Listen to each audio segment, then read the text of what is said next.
So the plan for today, as you know, we have done already a couple of sessions on decline curve analysis.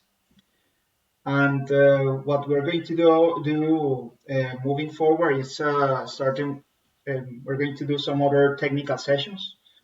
So the one for today, it's probably the first session of material balance. And I say probably because there are a couple of additional exercises that we still have to put together.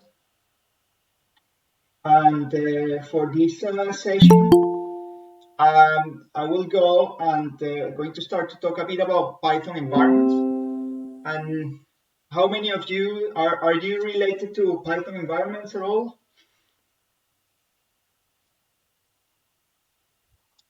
Okay, so if you just right. Okay, some of you are starting with that. So I'm going to do a brief description of what is a Python environment. And I'm going to set up a whole new environment from scratch for this project. Then I will move into the material balance itself, the library, and describe a bit what it does and what it doesn't do at the moment. And we are looking for volunteers to contribute to the library. Then I'll show you an example from the Louisiana State University, where they have a spreadsheet with data, and that's the one that we're using for the library at the moment. And so far we've done some Jupyter notebooks with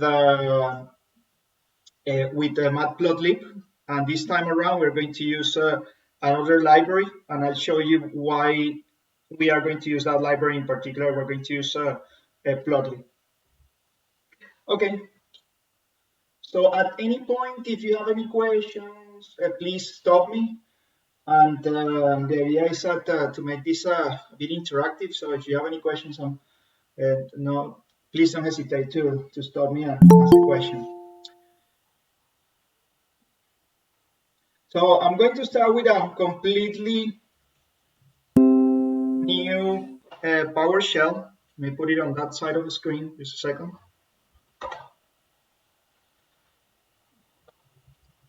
And I hope you can see it. I'm going to go to the my folder where I have cloned the OrchHub repository. I think most of you have already been working with or have already cloned the repository from OrchHub, but just in case you haven't, let me just show you what is the repository about.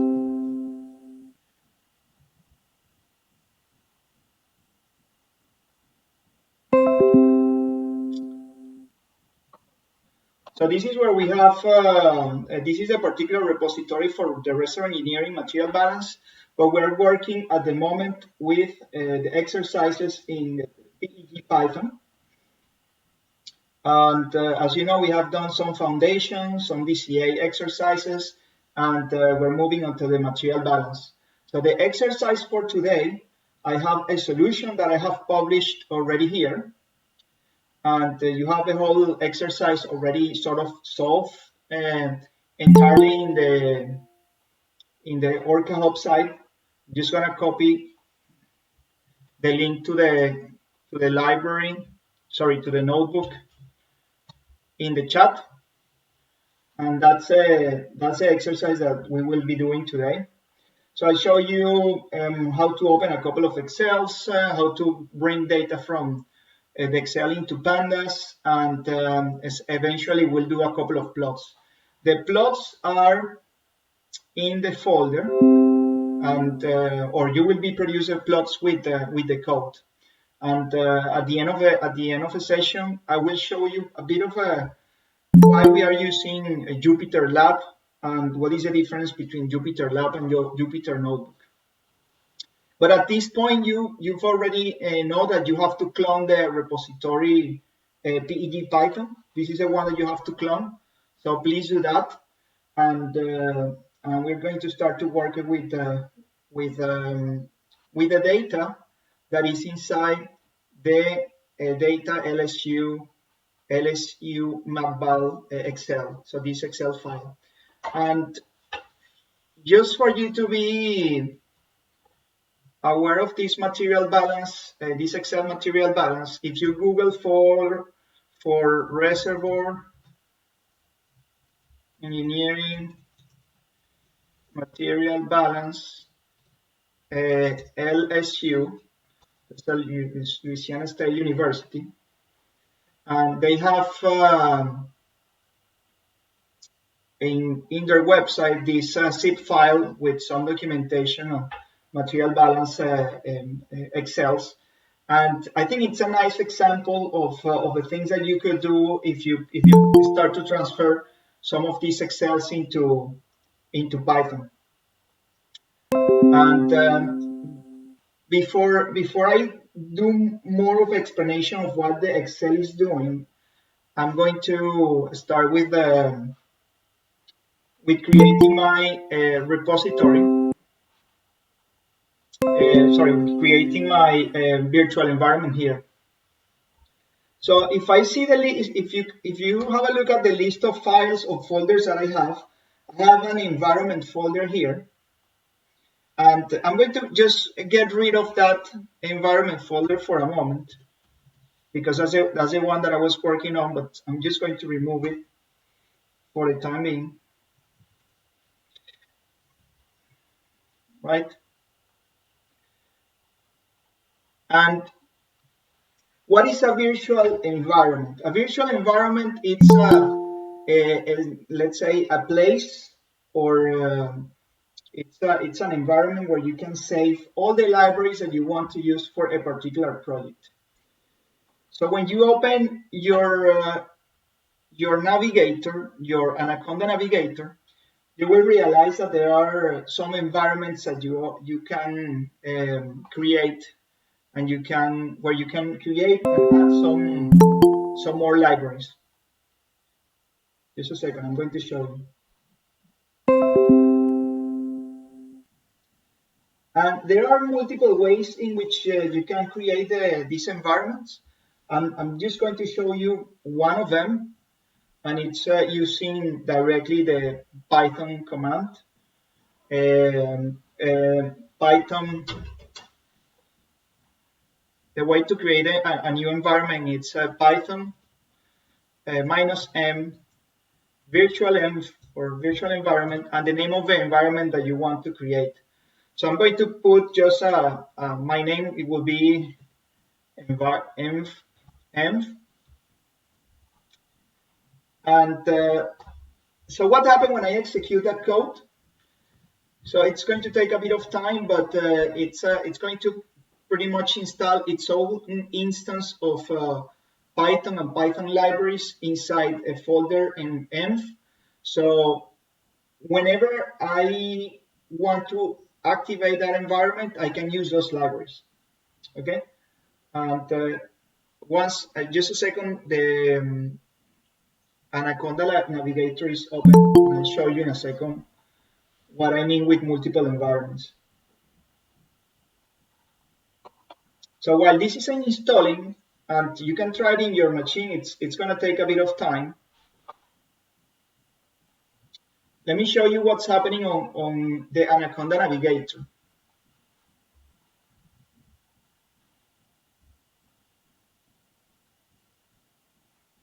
So in the Anaconda navigator, you also have environments. The difference is that these environments, in my case, I have a base environment, one that is called DataJam 19, PNG, I have few environments here. And if I browse around them, you will notice that the libraries that are inside those environments are a bit different. So I can almost set up a project. Let's say if you're working on a small project, you can only you are only using NumPy and Pandas. You can install in that environment just NumPy and Pandas. So that environment it's small enough for you to do some work on that project. And actually, Anaconda Navigator takes a bit of time to install, but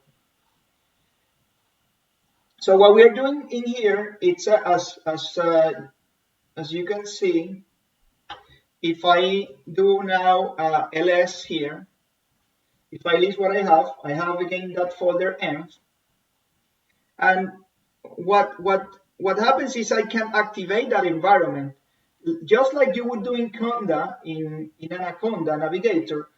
You see, I've moved to DataJam 19, and I have a different set of libraries. If I move to PEG environment, I will have another set of libraries. If I activate, let me activate that environment in particular. So I'm going to go to script.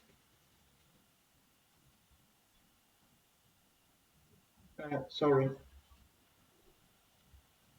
Env, script, scripts, and I think I need to go to activate.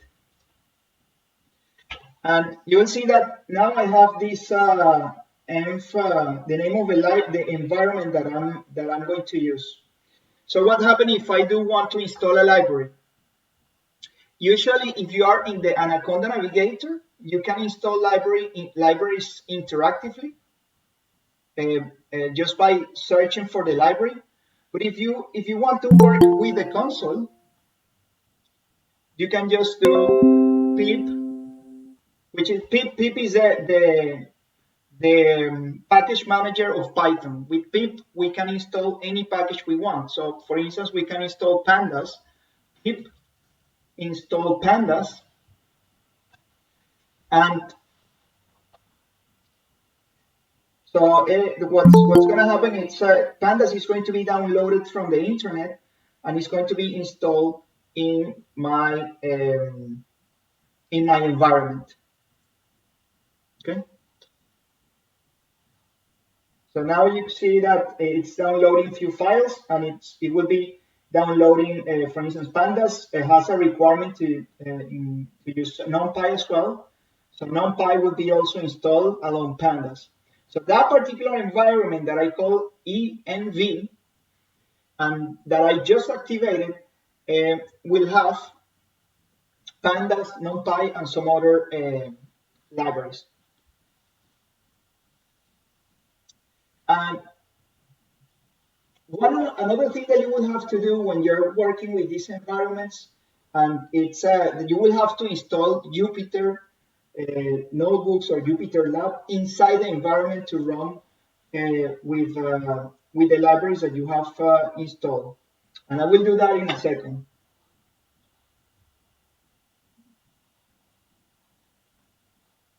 So as you can see in the PEG-ENV, I have some other libraries. So these are two different ways to work, but it's important for you to be aware what you're doing on the background when you are working with these environments, either in the Anaconda Navigator or through the command line. Unfortunately, this is going to take a bit of time to install. Let's wait a bit because I need to install also Jupyter on this environment. So notice that if I am working on the base route on the Anaconda Navigator, look that I'm selecting the base route here.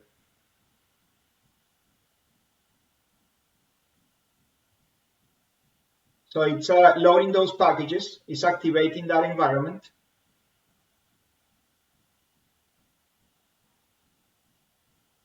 It takes a bit of time.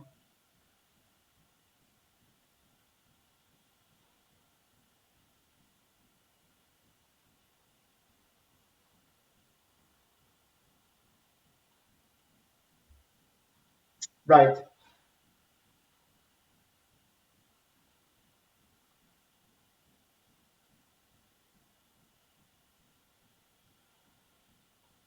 So if I go to home, these are the applications that are installed in this environment. When I switch to another environment, and you may realize that if I switch to another environment in the Anaconda Navigator, I may not have, for instance, some of the other applications as, I don't know, like GlueVis or any of these other applications, or even Spider or Jupyter. So we may need to actually install those applications when we switch environment. This is all happening in Anaconda Navigator. And just to make sure to that I have been clear. So there are two things. One is the PIP, which is there is one thing that is PIP, and there is another thing that is Conda. PIP, it's a Python package manager, let's call it. And there is also Conda, which is an Anaconda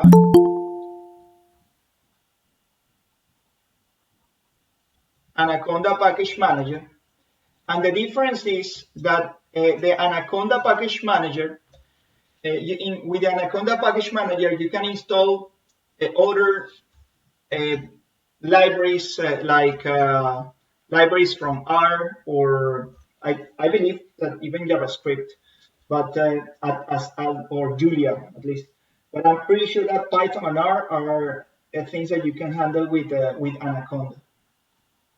So going back to this example, on the left hand side you have Anaconda Navigator that is using Conda on the background, and on this side you have a more traditional way is that I'm using the virtual environment through the command line, and I'm using pip to install libraries. So far, do you have any questions on environments? Any comments that you want to make? Anyone?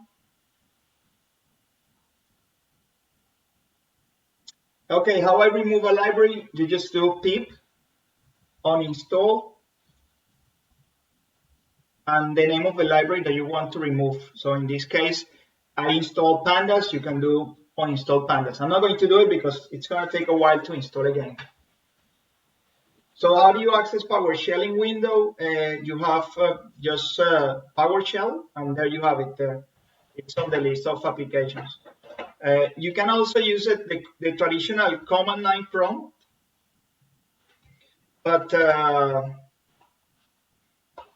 thing is that I like about the PowerShell is that you can use Linux commands like list, or I think you can use even VI, which is no, VI you cannot use. But in Windows you cannot use Linux commands. In this command prompt you won't be able to use Linux commands. Any other question?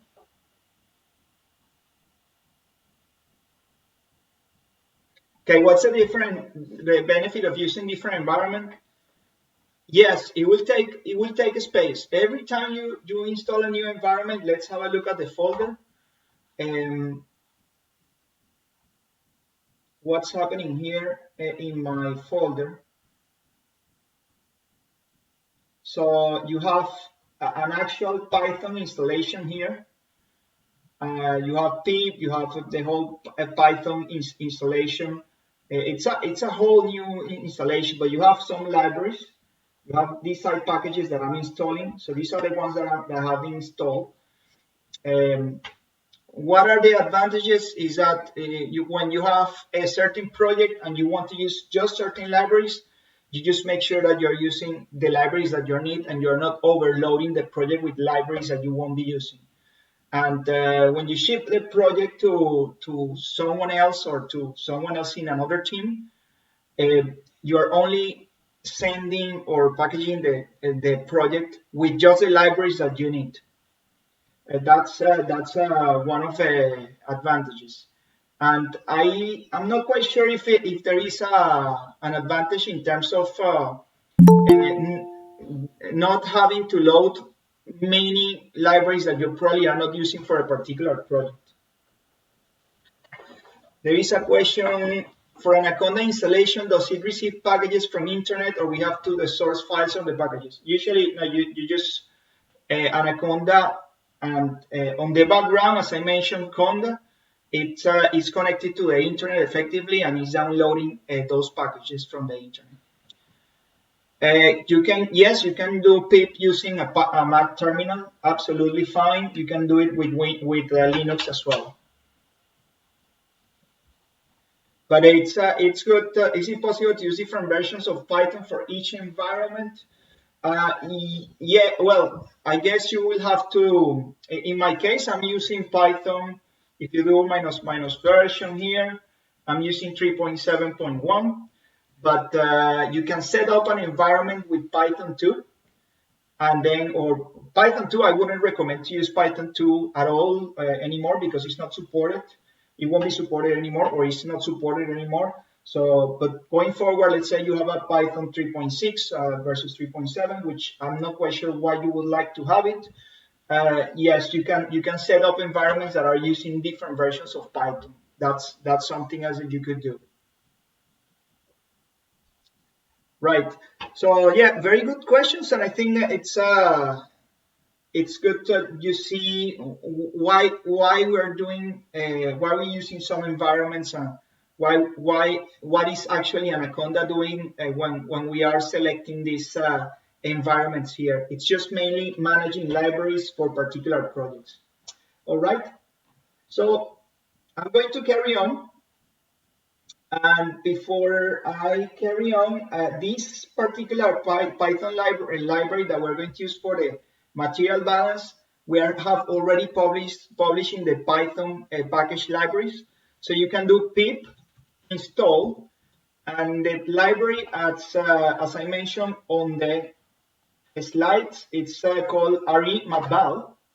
So if you do pip install rematbal, so again, this is going to download from the packages that I recently published, and everything will be installed in your computer and all the dependencies as well. And as the package is being installed, I'm just going to give you a very brief review of what is a package actually doing. And let me go back to a copy of the GitHub. If you go into Orca Hub, into the ResEng material balance, this is the actual code that is behind the resource engineering material balance. And anyone is, by the way, welcome to contribute. I actually put together some contributing guidelines here, and you can see if you're interested in contributing, this is probably the best way to contribute to the library.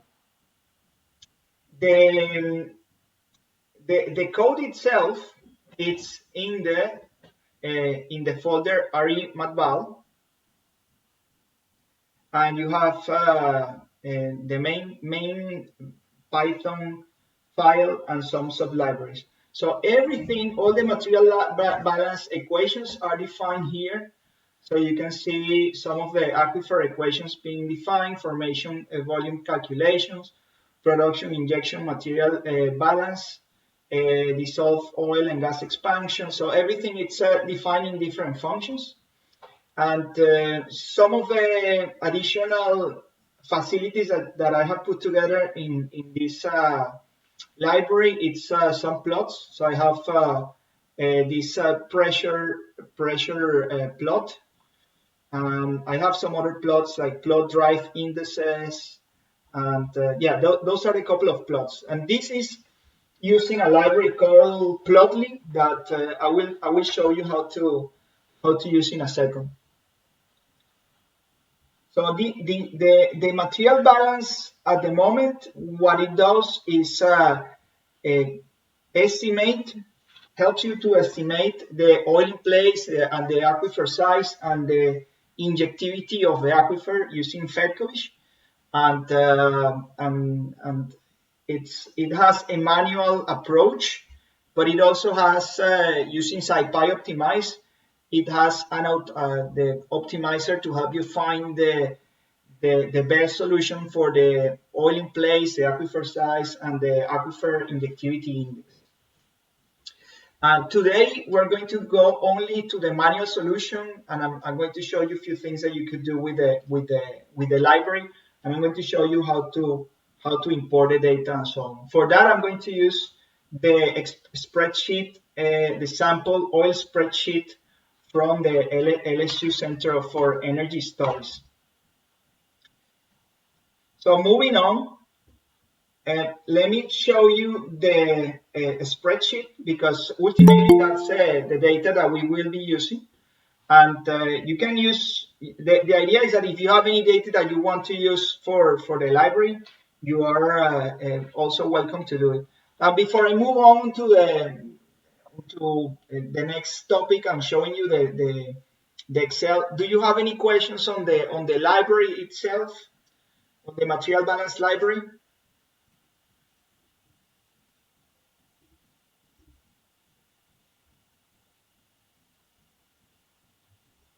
It has a material balance. It's meant to be handling also a gas cap. It has at the moment only one Fetkovich aquifer. The Van Everdingen and Horst aquifer. It's just the next thing that I was trying to implement with Johannes Gravenstein. But we're still working on it. So if you are interested in contributing in the library, you have, as I mentioned, the guidelines, the contributing guidelines here, and the things that we would like to do are pretty much upfront. Like we want to develop a multi-tank model, implement more aquifer models, and so on. But it's in any case, it's a good exercise to convert functionalities that are already in Excel into Python, and also use some of the optimizers of Python, plotting facilities, etc. Any questions?